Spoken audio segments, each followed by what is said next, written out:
Child is born, the child has two needs. The first need is for attachment. And attachment is contact, connection, love. Without that, the human child does not survive. Even an avian child doesn't survive.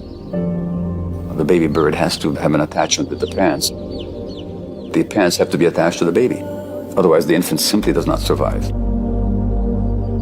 Mammalians even more so, and most so the human, because we're the least developed, the least mature, with the least developed brains, and the most dependent for the longest period of time of any creature.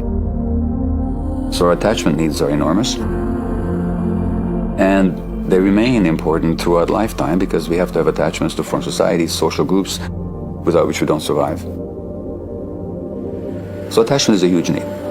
We have to connect, belong, be loved by, and love. That's just a basic human need. But we have another need as well, which is for authenticity. The authenticity is the capacity to know what we feel, to be in touch with our bodies,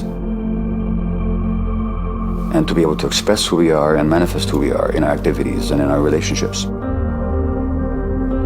Now, why is that? Well, think of a human being in the evolutionary period who's not in touch with their body and their gut feelings.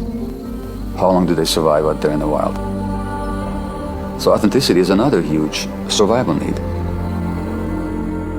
But what happens to a child where the attachment need is not compatible with the need for authenticity? In other words, if I'm authentic, my parents will reject me. If I feel what I feel and express what I feel and insist on my own truth, my parents can't handle it. And parents convey those messages unconsciously all the time. Not because they mean to, not because they don't love the child, but because they themselves are suppressed, or traumatized, or hurt, or stressed. Now, what does the child do with that? Well, if I give up my attachment for the sake of authenticity, I lose my relationships on which my life depends. Therefore, there's no question. What becomes suppressed is our authenticity, our emotions.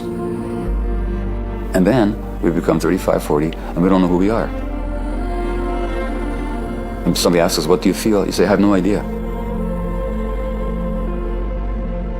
And how many times we've all had the experience of having an inkling of a strong gut feeling, but we're ignoring it? We're ignoring it and we get into trouble. Well, that tells us what happened. What happened was that at some point we found out it was too costly for our attachment relationships to be in touch with our gut feelings. So then it becomes not our first nature, but our second nature to lose touch with ourselves and to suppress our gut feelings.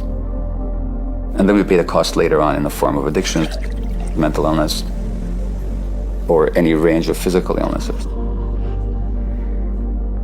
But it all began with this tragic conflict that children should never be confronted with, but are all the time, between authenticity on the one hand and attachment on the other.